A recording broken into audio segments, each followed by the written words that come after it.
Hello everyone, कैसे हैं आप सब। आई होप आप सब अच्छे होंगे। मैं Alka Rohila, post graduated in physics, आप सभी का आपके अपने यूट्यूब चैनल फिजिक्स की पाठशाला में स्वागत करती हूँ। सो लास्ट वीडियो में हम हमारा टॉपिक कवर कर चुके थे कि वोल्ट मीटर क्या होता है। उसके साथ ही हमारा पोटेंशियल डिफरेंस का टॉपिक पूरा हो गया था। अब हम नेक्स्ट टॉपिक की तरफ मूव करते हैं। अब देखिए, जो पोटेंशियल डिफरेंस है उसी की वजह से हमारे चार्जेस मूव करते हैं।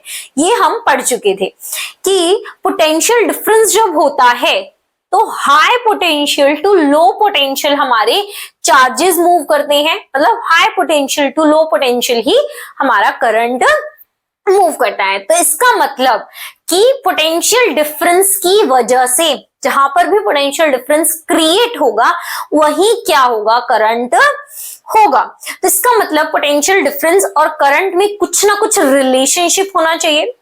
आज हम उसी को स्टडी करेंगे, the relationship between potential difference and the current, जो कि हमारा एक लॉ से डिफाइन होता है जिसका नाम है हमारा ओम्स लॉ, जो कि हमारे साइंटिस्ट थे ओम, उनके नाम से उन्होंने दिया था इस लॉ को, इसीलिए इस लॉ का नाम क्या है हमारा, ओम्स लॉ। Got it. आज का हमारा टॉपिक क्या रहेगा, ओम्स लॉ। ठीक है। देखिए, ओम्स लॉ को समझते हैं उससे पहले हम एक छोटा सा एक्सपेरिमेंट देखते हैं, इसमें एक एक्टिविटी देखते हैं। तो हमने क्या किया, हमने बैटरी ली है जिसके अंदर 2 to 3 सेल्स है। ठीक है, जिसमें हर सेल जो है वो 1.5 वोल्ट की है। ठीक है। ये है हमारी सेल्स जो कि 1.5 वोल्ट के। इसका कनेक्शन हम समवट कुछ ऐसे कर लेते हैं कि हम या तो हम ऐसे कनेक्ट करें और इधर से हम कनेक्शंस शो कर देते हैं। Got it. यहाँ पे हम एक वायर ले लेते हैं, एक वायर है ये एक्स वाई।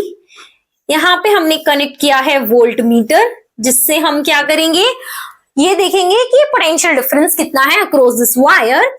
और साथ में हमने एक एमीटर को कनेक्ट कर दिया है सीरीज में, जिससे हमें पता चलेगा कि कितने अमाउंट में हमारा करंट है। Got it. तो देखिए क्या है, ये केसेस है। मतलब फर्स्ट केस में मैंने क्या किया, जो ये वायर है इसको सबसे पहले इस ए पॉइंट से, बी पॉइंट से, सी पॉइंट से और डी पॉइंट से कनेक्ट किया।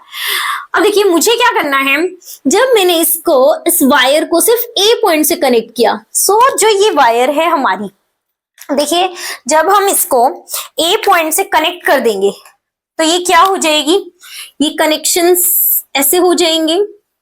ठीक है। तो अब देखिए ये क्या हो गया, क्लोज सर्किट हो गई। यहाँ पे हम की और ले लेते हैं। देखिए ये क्या है, एक क्लोज सर्किट हो गई। यहां से positive terminal to negative terminal, इस डायरेक्शन में हमारा करंट फ्लो कर रहा है। ठीक है। तो क्या होगा, अभी देखो एक सिर्फ 1.5 वोल्ट की बैटरी हमारी कनेक्टेड है, तो क्या है, इसके अक्रॉस जो पोटेंशियल डिफरेंस होगा उसकी वैल्यू कुछ आएगी और हमारे करंट की वैल्यू कुछ आएगी। तो हमें क्या करना है, जो पोटेंशियल डिफरेंस है और जो करंट है उनकी वैल्यू नोट डाउन करनी है। जब हमने 1.5 वोल्ट अप्लाई किया तो करंट की वैल्यू कितनी है। फॉर एन एग्जाम्पल क्या है, हम 1 एम्पियर 2 एम्पियर इसे ले लेते हैं।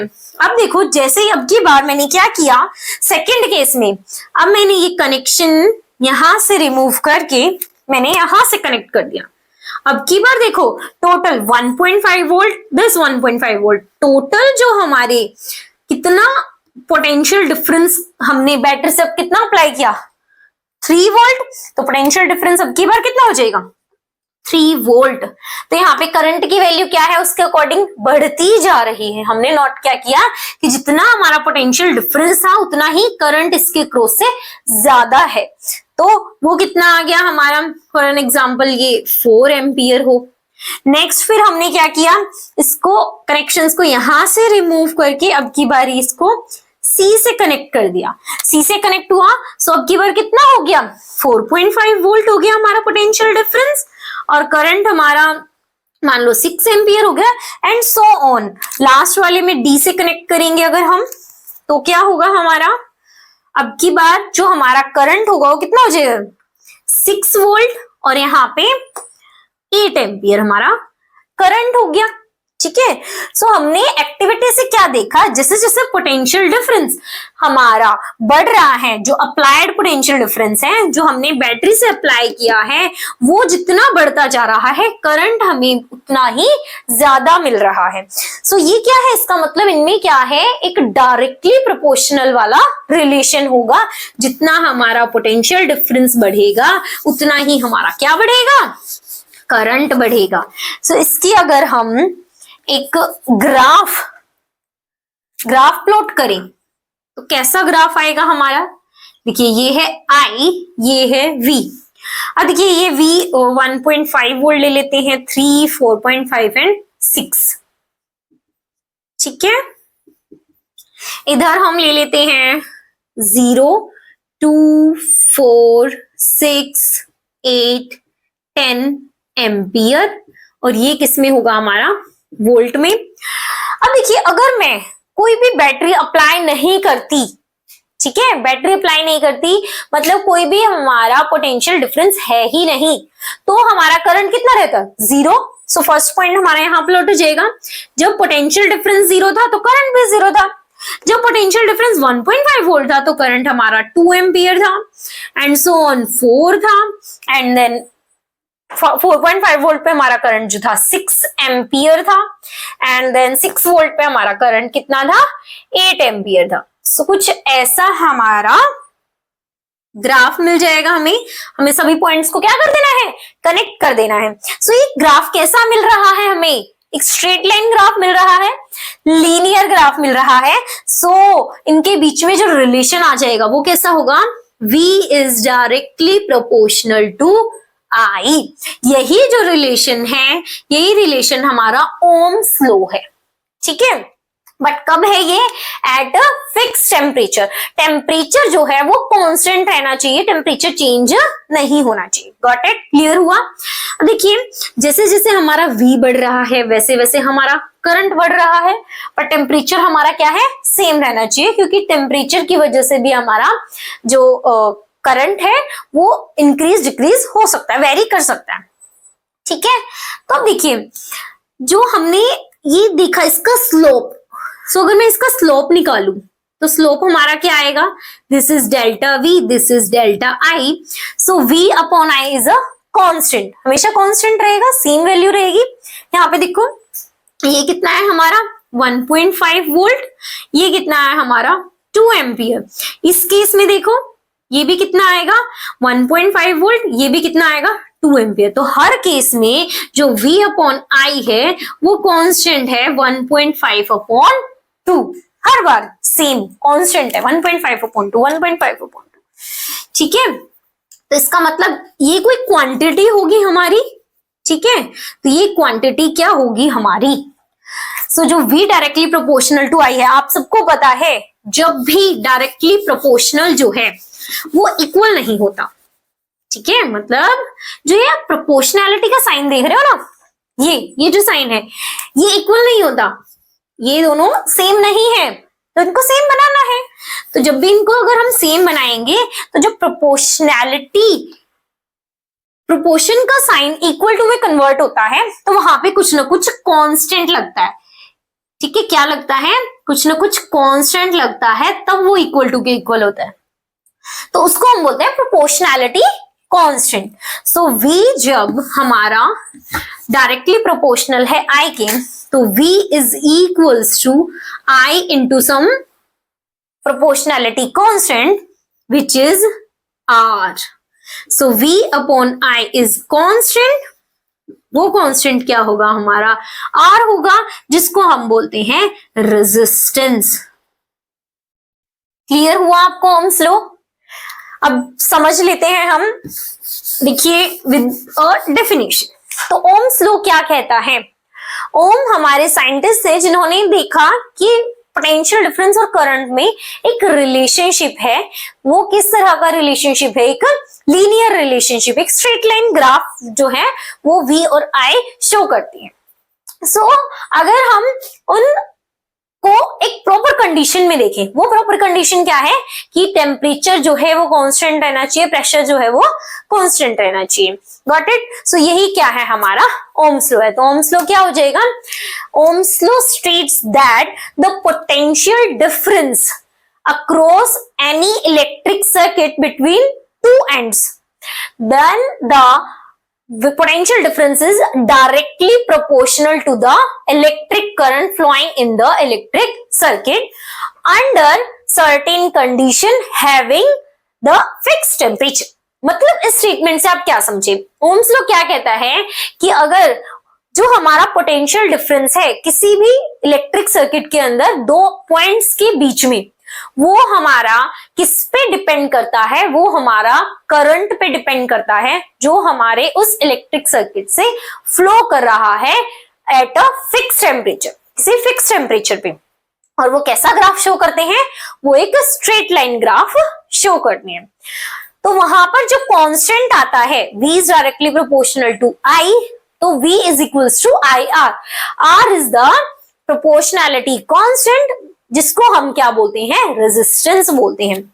अब देखिए V is equals to IR है आपका, तो यहां से मुझे तीन फॉर्मूलेज मिल रहे हैं।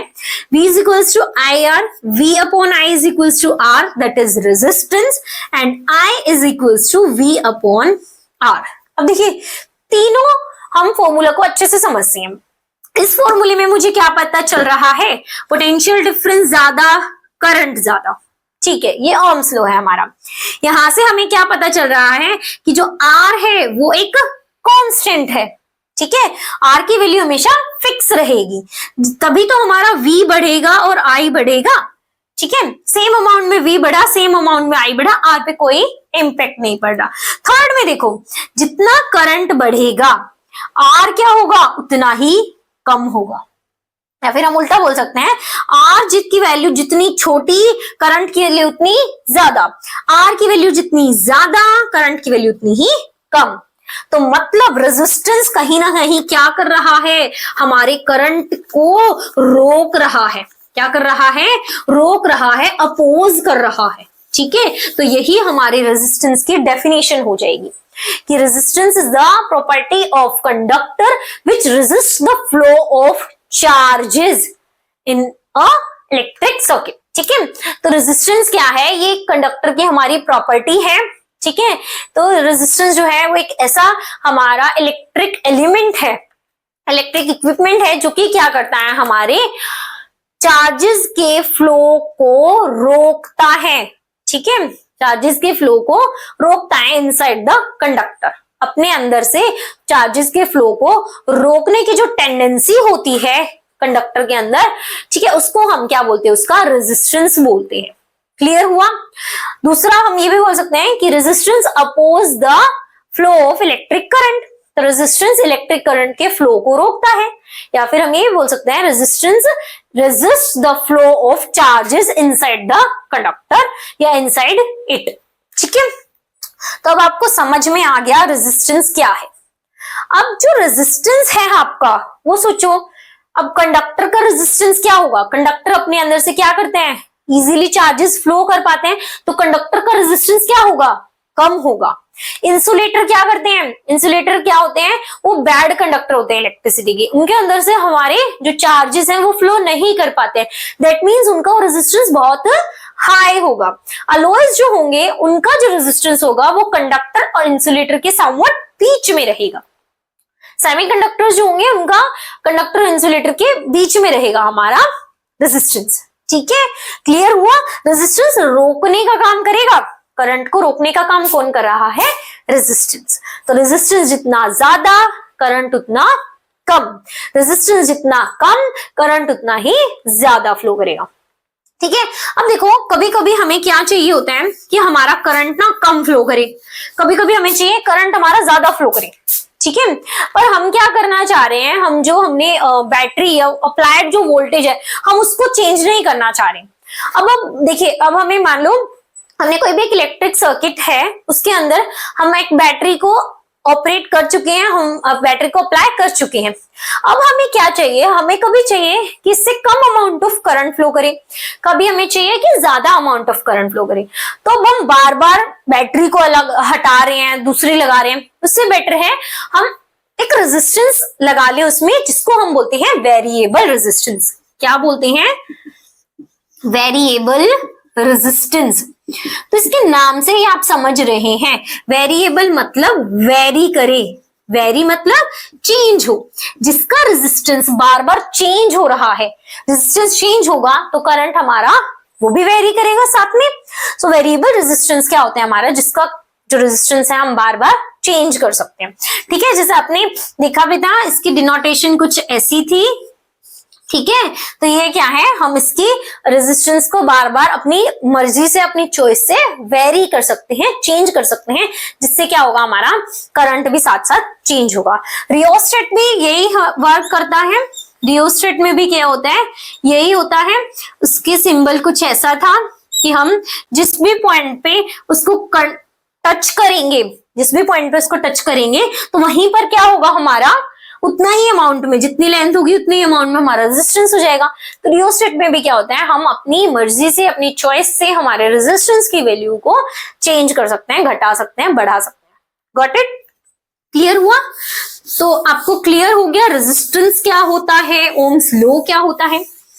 ठीक है, सो इससे नेक्स्ट हम हमारे नेक्स्ट वीडियो में करेंगे। सो कैसी लगी आपको हमारी वीडियो, हमें कमेंट करके जरूर बताइएगा, और हमारी वीडियो को ज्यादा से ज्यादा लाइक कीजिएगा और ज्यादा से ज्यादा शेयर कीजिएगा, और हमारे चैनल को सब्सक्राइब करना बिल्कुल मत भूलिएगा। थैंक यू, जय श्री राम।